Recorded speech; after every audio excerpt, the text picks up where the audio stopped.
Since the quarterfinals video, I've made quite a few changes. First off is I designed an interface board for the Arduino Nano which breaks out servo connection, serial port, and touchscreen all into headers and makes the wiring a lot easier. For a product I didn't want to be shipping with jumper wires and having people having to solder things up. It just didn't feel right. In doing that, I obsoleted my old Arduino Nano mount, and I had to redesign it, so I thought that it was best to actually integrate it into the central tower piece. And while I was at it, I integrated my ball bearing holder also in there. Unfortunately, the boards that I laid out, I ordered out and they didn't come in time for me to put into the pre-production models that I shipped out for best product judging. They did come in like the day after I shipped though. So this is one of them. I haven't soldered it up yet, but I'm sure that it works because it's the same files that I used to make this board. On this board, you'll notice I have a red wire, and that is just because there was a single trace on the bottom side of this board that I decided to just run it as a single-sided board in order to save time while creating it, so I just had to run that one red wire. And that same red wire is on the units that I shipped out for best product judging. SAB3T uses two 9-gram hobby-grade servos through ball bearing linkages which are able to control the touch screen, and this universal joint allows it to move in two axes in order to balance the ball bearing on top.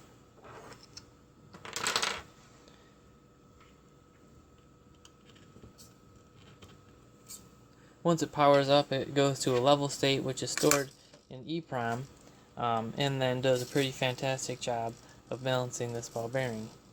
The entire purpose of this project is to create an educational tool to help people learn about and understand control loops and PID loops, which are, I think, the most common type of control loops. So to go along with SAB3T, I'm providing it with example code which acts as a framework to get all of the things that need to be taken care of out of the way so that a student can just focus on the actual PID loop. And of course my educational code includes a PID loop.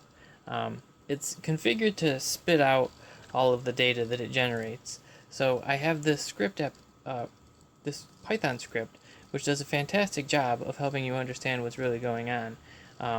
It has a couple different display modes. This is X versus Y mode, and then in this graphical mode you can see how all of the different PID loop variables are changing over time. They're all color coded and the colors line up with the numbers over here on the live display, and you can adjust the different PI and D values from this application with your keyboard, and also reset what the level programming is in the servos.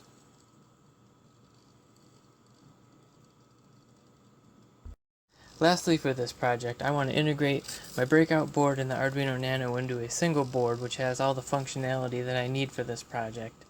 I need to create some educational materials so that an independent learner or a school could pick this up and use it as an educational tool easily.